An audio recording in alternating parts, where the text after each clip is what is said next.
రేవంత్ కేటీఆర్ మధ్య డీల్ అంటూ ఎవరు చెప్తున్నారు? బండి సంజయ్ చెప్తున్నాడు. సో దీని గురించి చాలా విషయాలు నేను చెప్తా కూడా. వారిద్దరికి అంతర్గత ఒప్పందాలు ఉన్నాయి.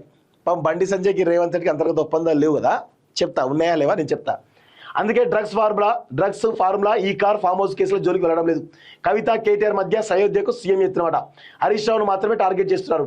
కాళేశ్వరం విచారణలో సర్కార్కు స్పష్టత లేదు. బీజేపీ బీఆర్ఎస్ పొత్తు ఎన్నటికీ జరగబోదు. 100% బీజేపీ బీఆర్ఎస్ పొత్తు ఉండబోతుంది. ఎందుకు అంటే ఈయననేమో ఉండదని చెప్తున్నాడు. ఎవరు? బండి సంజయ్. రాకేష్ రెడ్డి ఏమో ఉంటుందని చెప్తున్నాడు. అంటే ఒక పార్టీలో సేమ్ ఐడియాలజీతో ఉన్నటువంటి ఒక ఎమ్మెల్యే, ఒక ఎంపీ, కేంద్ర మంత్రి అయినటువంటి వీళ్ళిద్దరి మధ్యలో సరైనటువంటి అవగాహన లేదు అంటే ఏ విధంగా ఉందో అర్థం చేసుకోవాలి. సో ఇప్పుడు బీజేపీ బీఆర్ఎస్ పొత్తు ఉండదని ఏం చెప్తున్నాడు? బీఆర్ఎస్ బీజేపీ పొత్తు ఉండేది వాళ్ళకి చర్చలు వస్తుందని చెప్పేసి రాకేష్ చెప్తున్నాడు. సో ఎంత ఘోరంగా ఉందో ఒకసారి గమనించండి. విషయం ఏంటంటే ఇప్పుడు అసలు టాపిక్ వద్దాం. ఇప్పుడు బండి సంజయ్ ఏమంటున్నాడు? బండి ఏమంటున్నాడు చాలా స్పష్టంగా, రేవంత్ కేటీఆర్ మధ్య ఒప్పందం ఉన్నది, వాళ్ళిద్దరూ ఒకటే అని చెప్పేసి చాలా స్పష్టంగా చెప్తున్నాడు. రేవంత్ కేటీఆర్ మధ్య డీల్ అని చెప్పేసి చెప్తున్నాడు కదా. దయచేసి బీఆర్ఎస్ పార్టీ వాళ్ళు ఈ వీడియోని మీరు వైరల్ చేసుకోండి. నేను చెప్తున్నా క్లియర్గా, ఈ వీడియోని వైరల్ చేసుకోండి. బండి సంజయ్ రేవంత్ రెడ్డి ఇద్దరి మధ్యలో నేను కొన్ని విషయాలు చెప్తా మిత్రులారా. ఇప్పుడు డీజీపీ నియామకం జరిగింది. డీజీపీ శివధర్ రెడ్డి నియామకం జరిగింది. ఈ డీజీపీ శివధర్ రెడ్డి నియామకం ఎవరి త్రూ జరిగింది? ఎవరు ఈ డీజీపీ శివధర్ రెడ్డి నియామకాన్ని సెంట్రల్ నుంచి ఎవరు కన్ఫర్మ్ చేయించింది? బండి సంజయ్ కాదా? బండి సంజయ్ రేవంత్ రెడ్డి అనుసంధానకర్త కదా. నేను పెట్టినా, ట్విట్టర్లో పెట్టినా గతంలో ఒకసారి. బండి సంజయ్కి రేవంత్ రెడ్డికి వారధిగా నియమింపబడ్డటువంటి బాస్కి శుభాకాంక్షలు అని చెప్పేసి పెట్టినా, 100% పెట్టినా. సో ఇప్పుడేం జరుగుతుంది? ఇప్పుడు ఇదొక అంశం కదా. రెండోది, ఈ రాష్ట్రంలో గిరీష్ దారమోని, ఎవరైతే గిరీష్ దారమోని అని చెప్పేసి రైట్ వింగ్ యాక్టివిస్ట్ చిత్రగుప్త అనేటువంటి ఒక ఛానల్ నడుపుతుంటారు. చిత్రగుప్త అని చెప్పేసి ఒక జాతీయ భావాల సంబంధించినటువంటి భావజాలంతో కూడినటువంటి జాతీయ భావంతో ఆ యొక్క చిత్రగుప్త అనేటువంటి ఛానల్ని నడుపుతున్నటువంటి గిరీష్ దారమోని పైన దాదాపు బండి సంజయ్ అనుచరులు 3 సార్లు దాడి చేశారు. ఒకసారి ఆఫీస్లో దాడి చేసి ఫర్నిచర్ ధ్వంసం చేశారు. మరొకసారి అదే ఆఫీస్ పైన దాడి చేసి ఇష్టం వచ్చి మళ్ళీ ధ్వంసం చేశారు. ఆ తర్వాత దాదాపు 50 మంది బండి సంజయ్ అనుచరులు, 50 మంది బండి సంజయ్ సంబంధించినటువంటి అనుచరులు, ముఖ్యంగా మహిళలు గిరీష్ దారమోని ఇంటికి వెళ్ళి వాళ్ళ కుటుంబ సభ్యులు ఉండగా కూడా ఎంత దారుణంగా కొట్టిరో అందరం కూడా చూసినాం. తెలంగాణ సమాజం అంతా చూసినాం. మరి ఇక్కడ విషయం గమనించండి. హోంశాఖ సహాయ మంత్రి బండి సంజయ్, కేంద్ర రాష్ట్రంలో హోంశాఖ మంత్రి రేవంత్ రెడ్డి, వీళ్ళిద్దరూ ఒప్పందంతో గిరీష్ దారమోని పైన దాడి జరిగింది. ఈ దాడి జరిగితే కనీసమైనటువంటి చర్యలు తీసుకోలేదు ఈ రాష్ట్ర ప్రభుత్వం.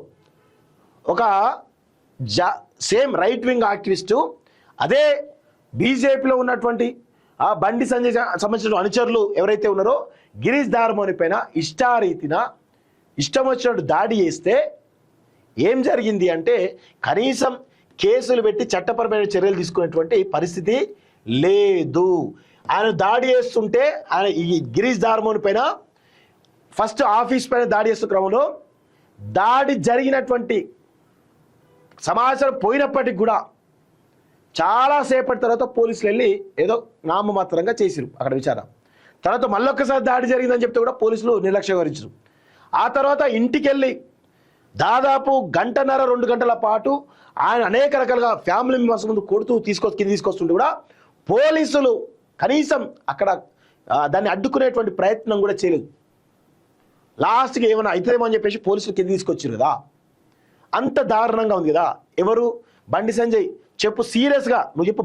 ఈ గిరీష్ దారమోని విషయంలో రేవంత్ రెడ్డితో ఒప్పందం కూర్చుకున్నావు కదా, నేను గిరీష్ దారమోని మీద దాడి చేస్తాం, మీరు ఎవరు కూడా పోలీస్ డిపార్ట్మెంట్ రావద్దు అని చెప్పేసి నువ్వు ఎవరెవరికి కాల్ చేసినావో తెలియదా? పోలీస్ డిపార్ట్మెంట్లో ఉన్న వాళ్ళకి కీలక వ్యక్తులకు కాల్ చేసి కూడా చెప్పినావు కదా. మరి దాని గురించి ఏమంటావు? ఇంకొక విషయం చెప్తా, ఇది ప్రధానమైన అంశం. ఇంకొక విషయం కూడా చెప్తా. కరీంనగర్లో నీ ఎంపీ పరిధిలో ఉన్నటువంటి పోలీస్ అధికారులంతా నీ సామాజిక వర్గం సంబంధించిన వాళ్ళే కీలక వ్యక్తులు ఉన్నారు కదా, వాళ్ళు ఎట్లా వచ్చిర్రు? ఏ అవగాహనతో వచ్చిర్రు? అంటే నీకు అథారిటీ ఉందా? తెలంగాణ రాష్ట్రంలో రాష్ట్రం సంబంధించిన హోంమంత్రి కాదు కదా నువ్వు, కేంద్రానికి సంబంధించిన హోంమంత్రి కదా. నీ అథారిటీ తోటి ఈ రాష్ట్రంలో ఆ యొక్క అథారిటీ ఉంటుందా నీకు? ఎట్లా వేసారు మరి నీ సామాజిక వర్గం సంబంధించినటువంటి ఆఫీసర్లను, పోలీస్ ఆఫీసర్లను, రకరకాల ఆఫీసర్లు అందరూ నీ సామాజిక వర్గం వేసుకున్నారు కదా, నీకు సంబంధించిన వాళ్ళు అందరు ఉన్నారు కదా, ఎట్లా వేసుకున్నారు? ఇది ఎవరితో డీల్ ఉన్నది? ఇప్పుడు ఇంకొక ఎగ్జాంపుల్ చెప్తా. జూబ్లీహిల్స్ సంబంధించినటువంటి ఉప ఎన్నిక జరుగుతూ ఉంది, చాలా సీరియస్గా ఉప ఎన్నిక జరుగుతూ ఉంది. సో ఇప్పుడు ఇట్లాంటివి నేను చెప్తే నా మీద కూడా దాడి చేస్తారేమో వీళ్ళు. దాడులకు మారు పేరు హోంశాఖ మంత్రిగా ఉన్నటువంటి బండి సంజయ్. ఇప్పుడు జూబ్లీహిల్స్ ఉప ఎన్నిక జరుగుతూ ఉంది, చాలా సీరియస్గా బీఆర్ఎస్ వర్సెస్ కాంగ్రెస్ ఫైట్ నడుస్తూ ఉంది. బీఆర్ఎస్ వర్సెస్ కాంగ్రెస్ ఫైట్ నడుస్తూ ఉంది. సో నువ్వా నేనా అని జరుగుతూ ఉంది. ఈ క్రమంలో బీఆర్ఎస్ పార్టీకి ముస్లింలు కంప్లీట్గా ఓటు బ్యాంక్ ఎక్కువ వచ్చే అవకాశం ఉన్నది, సర్వేలలో కనబడతా ఉంది. ఆల్రెడీ వారం రోజుల ముందే రేవంత్ రెడ్డి రిపోర్ట్ రావడం జరిగింది. మరి ఇక 3-4 రోజుల్లో ఎలక్షన్ ఉన్నాయనంగా అప్పటిదాకా నామినేషన్ రోజు వచ్చిండు పోయిండు. అప్పుడు పార్టీ కూడా చాలా సీరియస్ అయిపోయింది, బండి సంజయ్ దించకని చెప్పి చాలా సీరియస్ అయిపోయింది కదా. సో మరి ఇక 3-4 రోజులు ఎలక్షన్ ఉన్నాక బోరబండ చౌరస్తాకు పోయి ఇక హంగామా క్రియేట్ చేసి, నాకు పర్మిషన్ లేదని చెప్పి హంగామా క్రియేట్ చేసి అందరూ రావాలని చెప్పేసి అక్కడికి పోయి మొలదారం ఉన్నోడే హిందువు, లేనోడు హిందువు కాదు అంటూ రకరకాల ప్రయత్నాలు చేసి ఈ ముస్లిం ఓటు బ్యాంకును కాంగ్రెస్కు పోలరైజ్ చేయడంలో సక్సెస్ అయినావు కదా. మరి అది ఎవరి డీలు? కాంగ్రెస్ రేవంత్ రెడ్డి బండి సంజయ్ డీల్ కదా. ఇవన్నీ ఉన్నాయి, ఇంకా చాలా ఉన్నాయి. ఈ దాడులకు మారు పేరు బండి సంజయ్ కదా. గిరీష్ దార్మన్పై దాడి విషయం చూసినాం. మొన్న మందరస ఎమ్మెల్యే ఇంటిపైన కూడా ఏ విధంగా దళిత ఎమ్మెల్యేపై దాడి ఇస్తారో అది కూడా చూసినాం కదా. మరి దీనికి మరి రేవంత్ రెడ్డి ఎందుకు మరి ఆయన ఇంటిపైన దాడులు చేసి ఇష్టం వచ్చినట్టు ఆ కులం పేరు పెట్టి తిరిగితే కనీసం ఎస్సీ అట్రాసిటీ కూడా కేసు పెట్టలేదు కదా, ఎందుకు పెట్టలేకపోయారు? ఎందుకు అంటే బండి సంజయ్కి రేవంత్ రెడ్డికి మధ్య సయోధ్య చాలా స్పష్టంగా ఉన్నది ఈ రాష్ట్రంలో. నువ్వు తానా అంటే నేను తందానా అంట. 100% ఇద్దరు ఒకటే. బండి సంజయ్ రేవంత్ రెడ్డి ఒక్కతాను బిడ్డలే. చాలా చాలా స్పష్టంగా వాళ్ళ మధ్య సయోధ్య ఉన్నది, అండర్స్టాండింగ్ తోటి పనిచేస్తున్నారు. ఇప్పుడు రేవంత్ రెడ్డి బీజేపీ దగ్గర వేసేదే బండి సంజయ్ కదా. అక్కడ ఉన్నటువంటి నేషనల్ లెవెల్లో ఉన్నటువంటి ప్రతి ఒక్కరి కూడా నీ ద్వారాగా జరుగుతుంది కదా ఇదంతా. ఇవన్నీ చెప్తే ఇంకా చాలా ఉన్నాయి, ఇంకా లోతైనటువంటి విషయాలు ఉన్నాయి. మరి అవి చెప్తే మీ గుండెలు బాదుకుంటారు, చచ్చిపోతారు మీరు అనవసరంగా. సో ఈ విధమైన పరిస్థితి ఉంది. ఈయన ఏమంటున్నాడు, రేవంత్ రెడ్డి కేటీఆర్ మధ్య డీల్ అని ఎంత స్పష్టంగా చెప్తున్నాడో చూడండి. ఇది పరిస్థితి. దయచేసి బీఆర్ఎస్ వాళ్ళు దీన్ని షేర్ చేసుకోండి. ఇంతకంటే ఇన్ఫర్మేషన్ ఇంకా చాలా ఉన్నాయి, కావాలంటే చెప్తాను, కానీ ఇది షేర్ చేయండి, తెలుస్తుంది క్లియర్గా.